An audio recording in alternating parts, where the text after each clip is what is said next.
Naomba nichukue wakati huu kwa jina la Yesu niwasalimu wote ambao wataona video hii na mafundisho haya ambayo nataka kuyashare na wewe ndugu yangu ama dada yangu, popote pale ambako uko. Mimi niko mzima, namshukuru Mungu. Ninaomba nikuwe na dakika zako kidogo na mimi nikuwe na zangu, ili niseme na wewe mauzia tu kidogo ya neno la Mungu, tukifundishana ili safari inapoendelea. Naomba kwa dakika kidogo nizungumzie kuhusu majira ama mambo na nyakati zake. Katika neno la Mungu linatufundisha kwamba kila jambo ina wakati wake wa kufanyika, na sisi watu ambao tunaishi chini ya jua hii tunafanya mambo wakati mwingine tunayafanya wakati ambao si wakati wa kufanya hilo jambo. Kwa mfano, unaweza kukuta mtu anavuna wakati wengine wanapanda. Hiyo ni mtu ambaye anafanya jambo lakini analifanya kwa wakati ambao sio wakati ambao hufai. Lakini nataka niseme jambo hili ili kila wakati tunapolifanya jambo lolote lile tunafanya kwa majira. Unafanya jambo kwa wakati wake. Kama ni wakati wa kupanda inakuwa ni wakati wa kupanda, sisi zote tunakuwa tunapanda. Kama ni wakati wa kuvuna, sisi zote tunakuwa tunavuna, kwa sababu tulipanda kwa wakati mmoja. Kwa sababu neno linasema Mungu ananyesha mvua kwa watu wote, kwa wenye dhambi na watakatifu. Mungu ananyesha mvua kwa wote. So kila ambacho watu wamepanda, wakati mvua imenyesha wana expect, kama ulipalilia una expect kuja kuvuna kila ambacho ulichokipanda.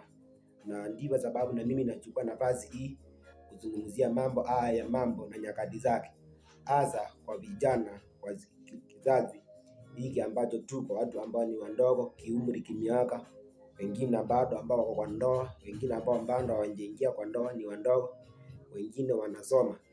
Niko na jambo hili ambalo ningeomba tupate kulisemezana siku hii ya leo, na kwa yule mtu mwingine ambaye ataisikia siku yoyote ile popote utakapokuwa, ili sote tubarikiwe pamoja. Naomba niseme jambo na neno la Mungu kutoka kitabu cha Mhubiri. Niseme maneno ya Mhubiri ambaye tunamjua, ama kwa jina ingine anaitwa ni Mhubiri tu, kwa jina ingine ni ya Kizungu.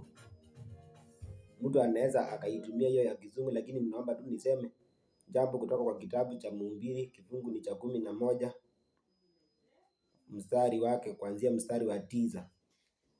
Neno inasema, nataka nizungumzie hasa sisi vijana, mambo ambayo tunayafanya na kuyatekeleza. Na unakuta jambo umelifanya na ukalitekeleza kwa wakati ambao sio, mwishowe linakuja inakuletea madhara.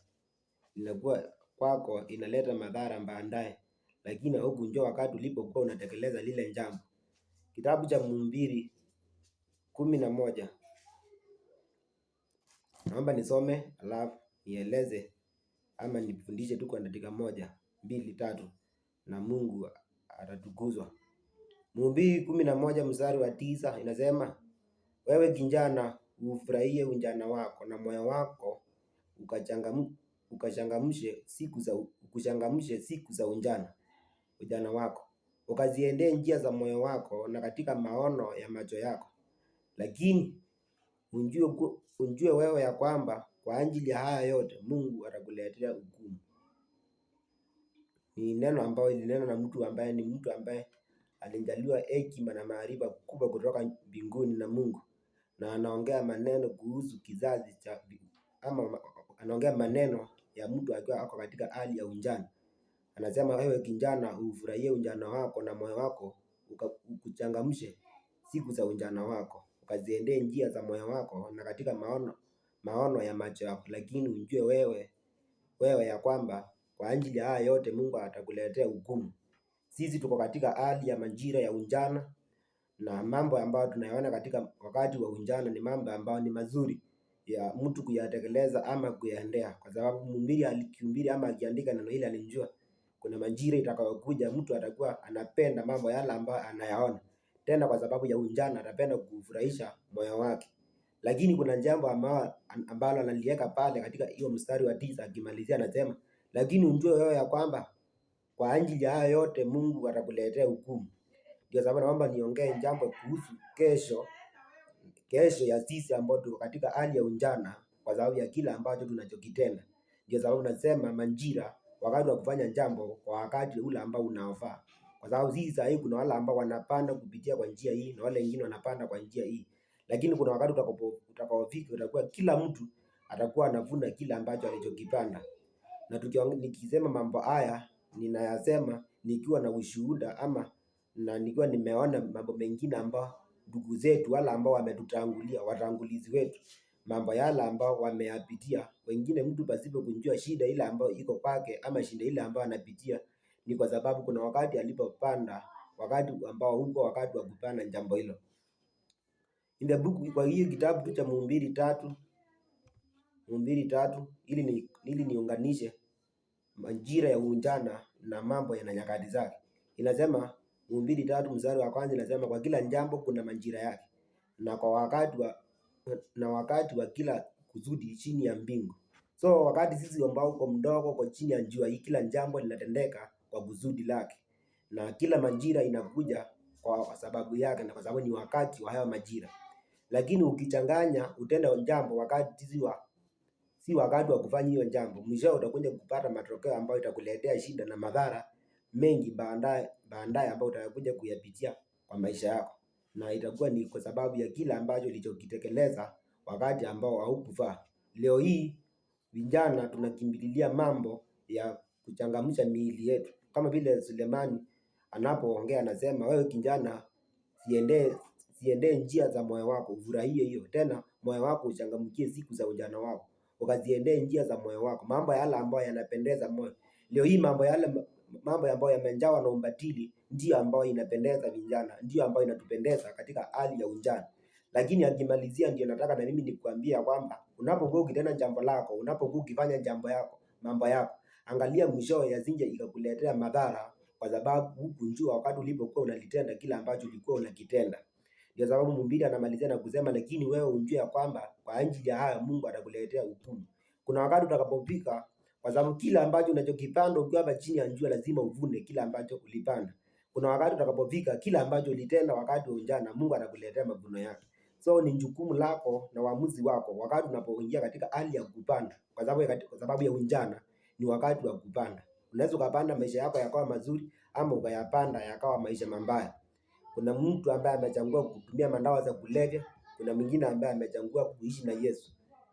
Maamuzi ni ya mtu binafsi, ni mtu anjue ya kwamba ijapokuwa mimi mambo haya yanafurahisha mwili wangu, ijapokuwa mambo haya yananipendeza, lakini iko wakati utakaofika itakuwa ni wakati wa kuvuna kile ambacho nilichokipanda, na itakuwa kuna wakati Mungu ataniletea hukumu kwa sababu ya njia ile ambayo niliendea, na kwa sababu ya mambo yale ambayo nilisikia ndio ambayo yanachangamsha moyo wangu. Leo hii ukiambia mtu mambo mazuri anaona hayafurahishi moyo wake. Ukiambia mtu usifanye mambo mabaya anaona hayafurahishi moyo wake. Lakini kuna wakati ambao utakaofika ambao mtu ndipo atakapojua kumbe kile ambacho nilikuwa nalikifanya nikifurahisha moyo wangu, nikifurahisha maisha yangu, nikifurahisha dunia, ndicho ambacho kinanibidi nipitie mambo haya. Leo hii kuna ndugu zetu, dada zetu ambao waliolewa na ndugu zetu wakaoa, lakini familia zimewalemea. Familia wameachana, imekuwa ni divorce. Ni kwa sababu ya mambo ambao waliyafurahia wakati wa ujana. Wengi walifanya matendo mabaya wakati ambao huko unafaa, wakaingia katika mahusiano, wakafanya mambo ya ndoa kabla ya kuwa watu ambao wako katika ndoa. Mambo haya matokeo yake kakuja ni kwamba Mungu alisema usichafue malazi ya kitanda. So walichafua malazi, na kwa sababu ni kitu ambacho walikitenda kikafurahisha mioyo yao, kikachangamsha mioyo yao. Lakini Mhubiri anasema kuna wakati utakapofika Mungu atakuletea hukumu kwa sababu ya mambo haya ambayo uliyatenda. So kwa sababu ya yale mambo ambayo uliyatenda wakati ulipokuwa ukichangamsha moyo wako na kufurahia ujana wako, leo unakuta unapitia changamoto ambazo zinafanya mtu alie. Hao ni wale ambao walitutangulia. Lakini nao kuna sisi ambao hatujafika mambo mengine kama haya. Leo hii kuna mtu anajuta, kwani maisha yangu inakaa aje? Mimi mama yangu alinipeleka shule nikasome, badala ya kusoma mimi nilishikana na mambo mabaya. Mwingine alisema ijapokuwa kwetu kuna pesa sitasoma. Akakosa kujua ya kwamba pesa ya mama yake na baba yake ni ya wazazi, sio yake. Kuna wakati utakapofika yeye mwenyewe ajitegemee, hata kuwa anategemea kila ambacho mama na baba wanachomiliki. So itabidi atumie kila ambacho yeye mwenyewe amejitafutia na mikono yake miwili. na yeye wakati ambao alipatiwa chance na wazazi ya kujitafutia, yeye aliitumia vibaya. Majuto inakuja baadaye.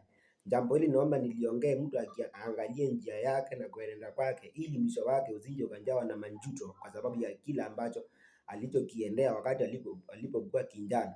Unaangalia njia zako, kama mambo yale ambayo ninayafanya yanampendeza Mungu ama yanatukuza nini? Ninatukuza Mungu katika njia zangu ama ninatukuza shetani? Kila ambacho ninachokifanya ni kizuri, ndio kinafurahisha moyo wangu, lakini mwisho wake itakuwa ni nini? Mwisho wako utakuwa ni mwisho mzuri ama utakuwa ni mwisho ambao umejaa majuto kwa sababu ya kila ambacho nilichokitenda?